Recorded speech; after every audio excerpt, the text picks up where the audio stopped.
आज हम देखने वाले हैं एक बहुत ही अच्छा कॉन्सेप्ट जो है डांसिंग रेजोनेंस।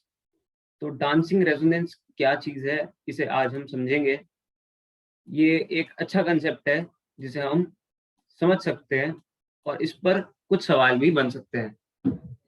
तो डांसिंग रेजोनेंस के बारे में हम समझेंगे। ये एक स्पेशल टाइप का रेजोनेंस है। खासियत क्या है इसकी, ये आपको मैं शुरुआत करता हूं बताकर इसका दूसरा नाम। तो डांसिंग रेजोनेंस को हम कह सकते हैं एक और नाम से सिग्मा बॉन्ड रेजोनेंस। ये नाम सुनकर आपको थोड़ा शक हो रहा होगा मेरी बात पे कि सिग्मा बॉन्ड रेजोनेंस, हम तो जानते हैं कि जो रेजोनेंस होता है वो होता है डीलोकलाइजेशन ऑफ पाई इलेक्ट्रॉन। लेकिन ये सिग्मा बॉन्ड इलेक्ट्रॉन्स कैसे डीलोकलाइज हो सकते हैं? तो मैं कह रहा हूं हर केस में नहीं हो सकते। कुछ स्पेशल केस हैं जिसमें डांसिंग रेजोनेंस काम आता है।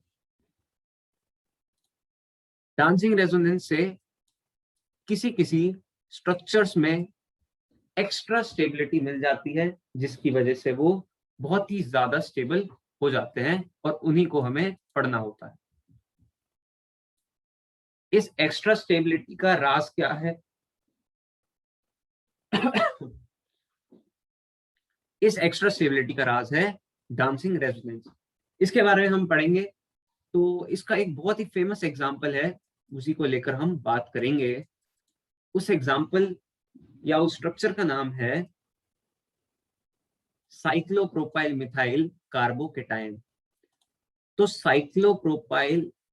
मिथाइल साइक्लोप्रोपाइल मिथाइल कार्बोकेटायन में क्या ऐसी खास बात है?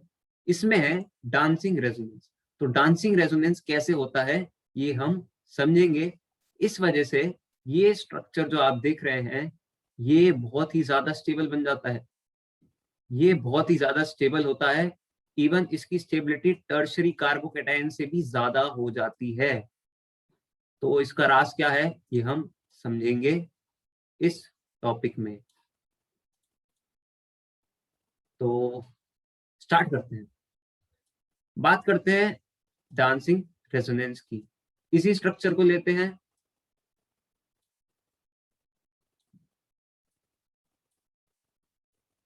साइक्लोप्रोपाइल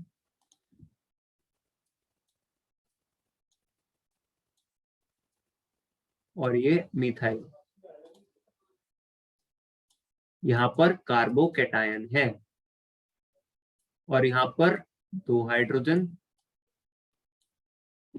यहां पर भी 1 2 1। बात करते हैं इसमें कैसे डांसिंग रेजोनेंस हो सकती है। तो मैं सबसे पहले इसका ऑर्बिटल डायग्राम बनाना चाहूंगा।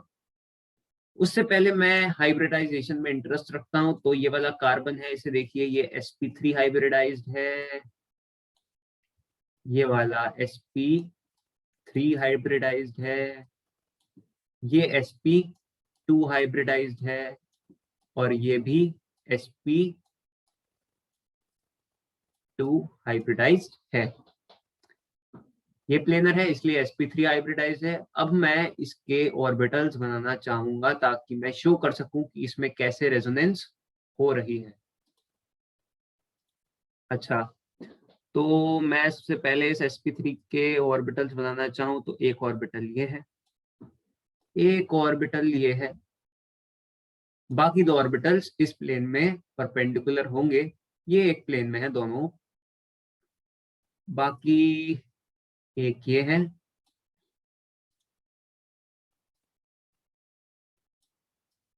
ये इसके साथ ओवरलैप करके सिग्मा बॉन्ड बना रहे हैं दोनों p ऑर्बिटल्स।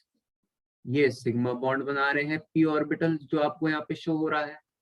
ये भी सिग्मा बॉन्ड बना रहे हैं। अब बात करते हैं इसकी। तो इसके पास एक वेकेंट p ऑर्बिटल है, क्योंकि भाई ये कार्बोकेटायन है। कार्बोकेटायन के पास एक वेकेंट ऑर्बिटल होता है।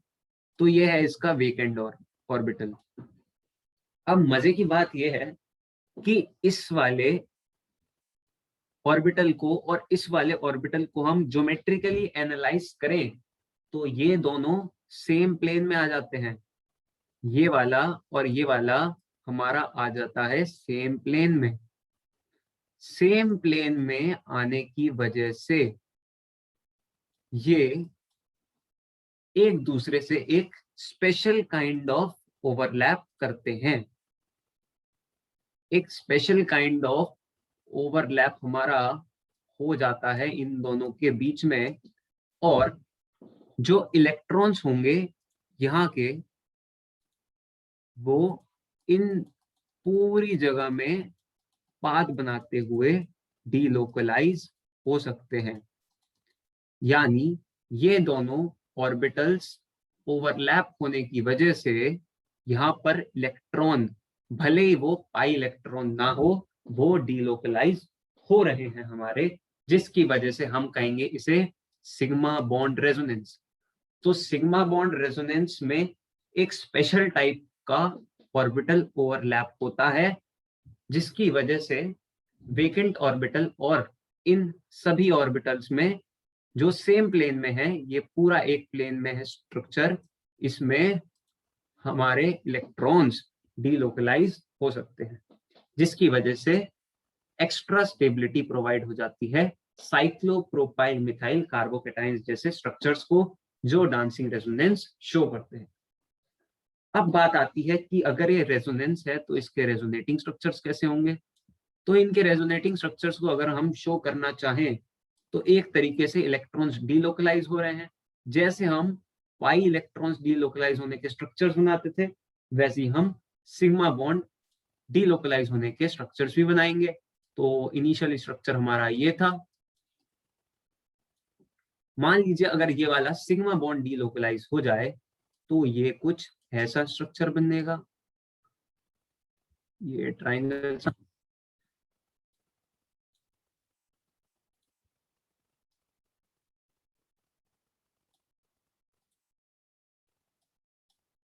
मान लीजिए ये वाला बॉन्ड डीलोकलाइज हो जाए तो ये पॉजिटिव चार्ज जनरेट होगा और ये इधर आ जाएगा। बाकी अगर ये वाला डीलोकलाइज हुआ तो यहाँ पॉजिटिव चार्ज ये आ गया। अच्छा, तो इसका अगर रेजोनेंस हो रहा है तो रियल स्ट्रक्चर क्या ये होगा? नहीं। क्या रियल स्ट्रक्चर ये होगा? नहीं। रियल स्ट्रक्चर ये भी नहीं होगा। रियल स्ट्रक्चर तो वो होगा जो इन तीनों का हाइब्रिड होगा। तो हाइब्रिड कैसा होगा? हाइब्रिड कुछ इन तीनों का मिक्सचर होगा, और उसमें ये वाली बॉन्ड तो हमेशा ही रहेगी, ये वाली बॉन्ड तो हमेशा, हाँ, ये वाली बॉन्ड हमेशा रहेगी, और कभी ये वाली डीलोकलाइज हो रही है, कभी ये वाली डीलोकलाइज हो रही है। बाकी कभी यहाँ पर पार्शियल पॉजिटिव चार्ज आ रहा है, कभी यहाँ पर पार्शियल पॉजिटिव चार्ज आ रहा है। ये वाला बॉन्ड तो ऐसे का ऐसे ही है, और कभी कभी यहाँ पर एक और बॉन्ड जनरेट हो रहा है। यहाँ पर भी तो पॉजिटिव चार्ज है ही। इस तरीके से इसका हाइब्रिड हम इसको कह सकते हैं। तो इस तरीके से हमने देखा कि कैसे इलेक्ट्रॉन्स सिग्मा बॉन्ड में भी डीलोकलाइज हो रहे हैं कुछ स्पेशल ओवरलैपिंग के कारण। तो ये था साइक्लोप्रोपाइल मिथाइल कार्बोकेटाइन की कहानी। कुछ और स्ट्रक्चर्स भी डांसिंग रेजोनेंस शो करते हैं, लेकिन हमारे कोर्स के अकॉर्डिंग ये हमारे लिए परफेक्ट एग्जांपल है। अब ये डांसिंग रेजोनेंस कितनी एक्स्ट्रा स्टेबिलिटी प्रोवाइड करता है, इसको मैं बताने के लिए आपको कुछ चीजें बताऊंगा। तो इसे मिटा देते हैं।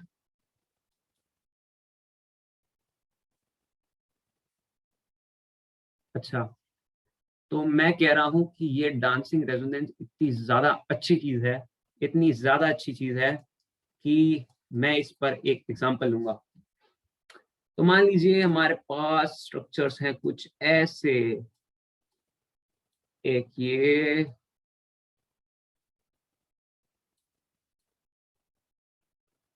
ये तीनों ट्रायंगुलर कह सकते हैं प्रोपाइल है, और बीच में साइक्लोप्रोपाइल है, सॉरी, बीच में कैटायन। ऐसे ही बात कर सकते हैं इसकी CH2 पॉजिटिव,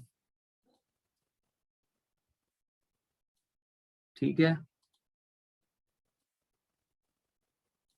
और ये है महान ट्रोपाइलियम आयन, ट्रोपाइलियम कार्बोकेटायन।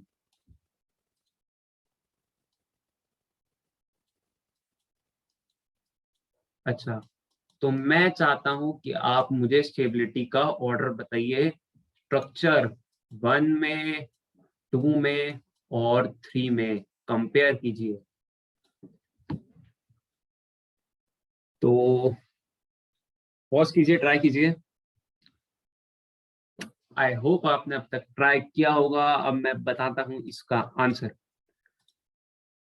अब मैं कहता हूं कि ये अगर मैं पॉजिटिव चार्ज मानूं और ये साइक्लोप्रोपाइल मिथाइल कार्बोकेटायन जैसा दिख रहा है, ये भी साइक्लोप्रोपाइल मिथाइल कार्बोकेटायन जैसा दिख रहा है, ये भी ऐसा ही है, तो ये जो सिग्मा बॉन्ड रेजोनेंस इसमें हो सकती है, और डांसिंग रेजोनेंस सिर्फ एक स्ट्रक्चर में नहीं होगा, ये सारे एक दूसरे से ऑर्बिटल ओवरलैप करेंगे और इलेक्ट्रॉन्स तीनों रिंग में डीलोकलाइज होंगे। इस डीलोकलाइजेशन के कारण बहुत ज्यादा स्टेबिलिटी प्रोवाइड होगी। तो ये जिसे कहते हैं, ये 3 गुना होगा साइक्लोप्रोपाइल मिथाइल कार्बोकेटायन से। सिमिलरली ये 2 गुना होगा, तो इसे 3x कह सकते हैं, 2x कह सकते हैं। बात करते हैं ट्रोपाइलियम आयन की, जिसे हम राजा कहते हैं कार्बोकेटायंस का। कार्बोकेटायंस का राजा भी इनसे पछाड़ जाता है। क्यों? क्योंकि इनके डांसिंग रेजोनेंस जो इंटू 3 हो रहा है और इंटू 2 हो रहा है, ये इतना ज्यादा स्टेबिलिटी प्रोवाइड करता है, जिसकी वजह से ये एरोमेटिक को भी पछाड़ देगा। तो ये स्टेबिलिटी का ऑर्डर होता है इन तीनों के बीच में। तो अभी तक आपको आइडिया लग गया होगा कि ये डांसिंग रेजोनेंस कितना पावरफुल है, और इससे कितनी ज्यादा स्टेबिलिटी प्रोवाइड हो जाती है किसी किसी स्ट्रक्चर्स में, किसी किसी कार्बोकेटायंस में। तो आज के लिए इतना ही, ये टॉपिक हमारा खत्म हो गया है। Thank you. आई होप आपको ये समझ में आया होगा। तो डांसिंग रेजोनेंस का कंसेप्ट आज हमने देखा, जिसकी वजह से हमें बहुत सारी चीजें पता चली।